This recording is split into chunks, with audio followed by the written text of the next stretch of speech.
Since the beginning of time, people have categorized people in things we refer to as stereotypes. Trans people are no different. We have a lot of stereotypes for a community built around going against a stereotype. Let's talk about it. I got my little sharky. Blahaj, blue shark, IKEA shark. That'll be my little buddy for this video. And yes, they will be with me the entire video. This is non-negotiable. So, I got my A-line black skirt. Got my trans flag behind me. If I had more foresight, I could have had thigh highs. I could have been such a powerful stereotype. But what does it matter if I am or not? Truth be told, there is no reason you have to be a stereotype. Isn't that right, Sharky? Exactly. So, the reason we're trans, right, is chances are a role assigned to us didn't align with who we are as people. And that's fine. If assigned male at birth didn't work for you, that's fine. If assigned female at birth didn't work, that's fine, you know? That's the whole point. You can just transition to a different gender. That's the point. That's the point of this thing. That's the point. It's about being comfortable. However, ironically, as trans people have more confidently come together and discussed the nature of being trans, stereotypes have emerged. And I'm here to tell you, those stereotypes, they change. Rapidly, even. They weren't the same as they are today. But that doesn't mean they'll be the same tomorrow either. Truth is, transition is a crazy, crazy little thing. It's a big life change. It affects us in a lot of ways. We embrace new things, new passions, realize the stuff we always liked, the stuff we now like, all sorts of things, you know? But thing is, there's a lot of things that we've stereotyped that have become like what we're meant to be, right? Which is silly. So let's break it down, shall we? So a lot of the older stereotypes around transition usually centered around performative femininity with trans girls and being like the most idealized, perfect, stereotypical woman in a cishet lens. And that meant being ultra feminine presenting. That meant being straight. All sorts of stuff. Stereotype, you know? But then somewhere along the way, a lot of trans people were, you know, rightfully saying, hey, I'm trans, but I like girls, that kind of thing, right? They'll say that. But then a lot of people were saying that. So I guess the stereotype became trans girls being lesbians, which is super cool, by the way. That's cool. But I happen to be straight. And that's fine. I'm okay being the token straight trans girl of my trans friend groups. That's fine. If you feel the same way, that's chill too. But what does it mean to have a certain sexuality? Why does it matter, per se, if we are the stereotype that is assigned, right? We kind of cycle back to the reason we transition in the first place. People transition to avoid a stereotype and an image or a role that we didn't like. So why are we restricting what a trans person should be, I guess, is the point I'm making. Once you transition, your sexuality is fully independent of your gender identity. Same goes for cis people, same goes for trans people. You're not a trans girl because you like men, right? It's not that black or white, it's not that connected. If you're a trans girl that likes men, that's fine. The two things are unrelated. The same goes for if you like girls.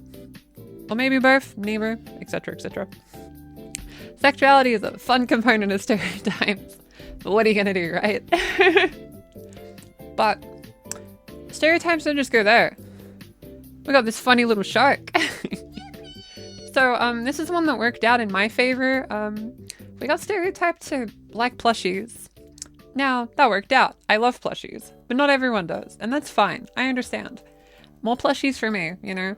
So, I love this little IKEA shark. I don't know when this became a trans thing, but I love them, you know? They're fun. I love it. But, we shouldn't, view a fun sharky friend as a prerequisite to being a valid trans person. That'd be a bit silly. If you prefer other plushies or you don't like plushies at all, that's fine.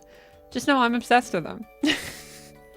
But me being obsessed with plushies doesn't make me more trans, right? That's not a correlation, right? It doesn't really connect that way. When we transition, we have independent hobbies. How fun. That's just naturally how that's gonna go, right? But hobbies intersect in very interesting ways. And I touched on this in a hobbies video I did. But I hate to be the bearer of surprisingly obvious news. Okay, so your transness isn't defined by how good you are at programming in C#. Sorry. So, liking coding and being good at it are common things in trans communities because I think tech was a good escapism for a lot of trans people, and that's super fair. That's why lots of famous LGBT people were people that invented really cool things like internet and like other forms of technology, right?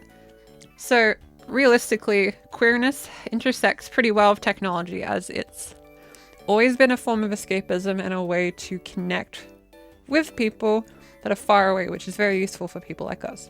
Fair enough, right? But if, like me, you have no idea how to code a single thing, that's fine. You don't lose your trans card. Fun fact. Hooray.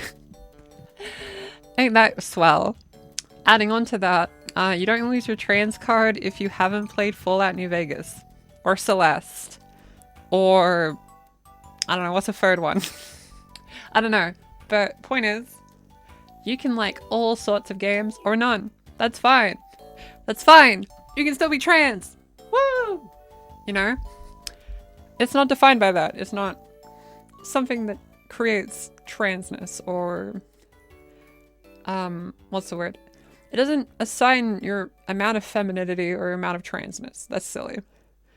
Same goes for cishet stereotypes of women.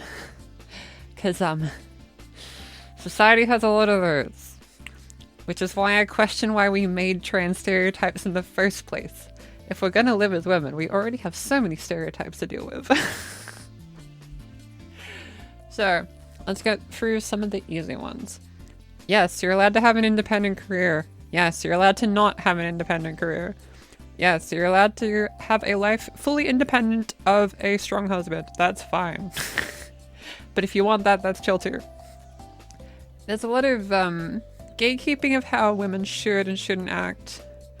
Such as like table manners etiquette being more enforced on women. Like people being shocked when women like eat food really quickly or that kind of thing. You get a lot of comments about it, I noticed. Like pre-transition, if I ate something really quickly, no one would really say anything. But if I did it post-transition, I would always get like, wow, what an appetite. That kind of thing, right? I'm still the same person. So if I'm gonna eat a lot of sushi at the sushi train, they can't stop me, okay? It's just one of those things, right? Thing is, there's a lot of stereotypes and expectations put on women. And we don't need to add more expectations on trans women. But when you think about it, how does that lead in overall? How does that affect how we talk about transness, I guess? Because reality is, as much as I'm being like, no, you don't have to do those stereotypes, the reason a lot of them are constructed is pretty related to how we associate transness in general, right? Like, a lot of the video game stereotypes stem from escapism, and that lens can really teach us a lot about trans people and their experience, right? So stereotypes help build a narrative, and there's no narrative stronger than the trans girl that figured it out young. Now, am I a great advocate for the fact that you can transition at any age? Maybe not. Maybe my words will come off as shallow. That's fine. But I will do my best to articulate that at the age you figure out you're trans doesn't make you more or less trans. If you figured it out as a toddler, that's fine. If you figured it out as an adult, that's fine, you know? And anything in between or beyond. Realistically, right? You're not somehow more valid girl if you've transitioned earlier or later. Now, the way it can be interesting in a social context is when you transition earlier, you get more time to adopt social etiquette of living as a woman. But that doesn't define how much of a woman you are. Sure, you might fit in a cishet society a bit more, maybe. But that's a generalization. And I don't think a very helpful footnote, I guess. Thing is, femininity is something that we're all taught. It's something we do. Gender is what they call a performance. You might have heard this before, you might not have. Gender isn't something we just inherently are, it's something we do. So if we spend more time living as a girl, we're gonna probably act in accordance to that expectation a bit more. That's just something subconscious, I think. However, we shouldn't gatekeep the amount of trans you are based on how much social etiquette you've consumed or internalized. That'd be ridiculous, right? On the flip side, honestly, with transition, it's just a social learning process. We're just socially learning to be ourselves and understanding who we are outside of those stereotypes. And that's tough, especially if you didn't get to be yourself for a lot of your life. You kind of don't have that head start everyone else does. So of course you might fumble a little when you start out, right? It's fine. That doesn't make you less girl, it doesn't make you less trans. It doesn't somehow make someone inherently masculine or feminine, right? How well someone adapts to a cishet lens of gender doesn't define who they are and how well they live as a girl. That can't be defined literally, of course, right? And that is the main point, the mainest point of all. When you transition earlier, there's a lot of privilege, there's a lot of advantages. I won't act like that's not the case. Objectively, there's a lot of advantages. However, the best time to transition is as soon as you can, right? Right now.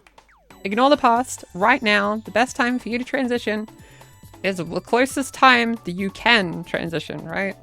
If you feel ready for it, if you need permission, go for it. But you don't need permission, okay? Just metaphorically, go for it, you know? Well, literally go for it, but no, you don't need my permission to go for it, right?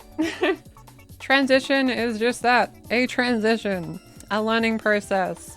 It's just something we get better at as we go. It's not something we're a master at straight away. I didn't just wake up one day and go, ooh, I'm girl, and then nail liquid eyeliner straight away. No. There's so many photos of me failing liquid eyeliner. It's just how it goes. Everything's a learning opportunity. And simply living as a girl is kind of one of them. You're not just figuring out how you, as a girl, you're not just figuring out how to be a girl, right? You're figuring out how to live as a girl your way, right? You're learning how to be yourself. And I think that's the key difference. At the end of the day, stereotypes might help us navigate some things. Might help us a little shortcut. And sometimes it's just kind of validating to hear something that is a stereotype and you're like, ooh, I do that. It's validating, right? I won't sugarcoat that.